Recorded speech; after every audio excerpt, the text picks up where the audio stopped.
Oyo. En tant que Congolais, nous ne sommes pas d'accord avec ce que M. Kabila est en train de faire. Depuis qu'il est au pouvoir, rien ne marche. Un président qui est incapable même de s'occuper de la société de la population. Donc on en a marre.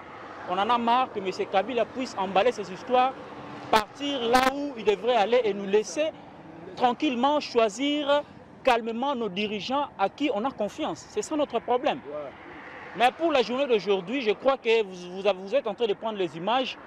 La majorité de la population sont restés à la maison parce qu'ils ne sont pas contents par rapport à tout ce qui est en train de passer par rapport au régime de M. Kabila. Je pense que la journée d'aujourd'hui, c'est une réponse du peuple congolais. Le peuple congolais a montré qu'il n'est pas d'accord avec ce que M. Kabila est en train de faire. Il est resté chez lui, il n'a pas marché. C'est pour aussi montrer qu'il n'est pas d'accord avec ce que les policiers sont en train de faire. Les 19 décembre, le peuple congolais était prêt à faire partie de M. Kabila. Ils nous ont fait traîner avec leur histoire de la Senko. Et voilà aujourd'hui où nous sommes. Voilà maintenant ce que nous sommes aujourd'hui.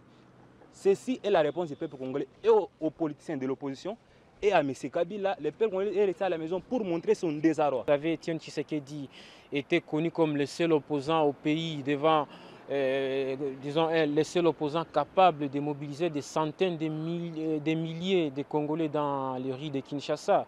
Tshisekedi n'est pas là. Ceux qui sont restés, ces présumés dauphins, ne sont pas à même de mobiliser des foules. Et pour preuve, ils ont appelé à une journée de protestation, de marches pacifiques, mais eux-mêmes n'ont pas pris part à cette initiative. Et donc les militants se sont sentis délaissés et il n'y avait pas moyen qu'il y ait cette marche à Kinshasa.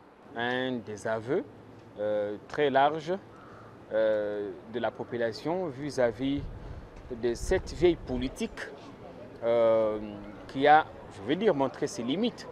Parce que quand vous prenez l'histoire de marches pacifiques, enfin des villes mortes dans ce pays, c'est depuis les années 90 jusqu'à aujourd'hui. Tshisekedi l'a fait, son fils revient sur les traces de son père, tout en sachant que la politique de son père avait démontré ses limites. Et je crois que la population n'a plus la tête à ça.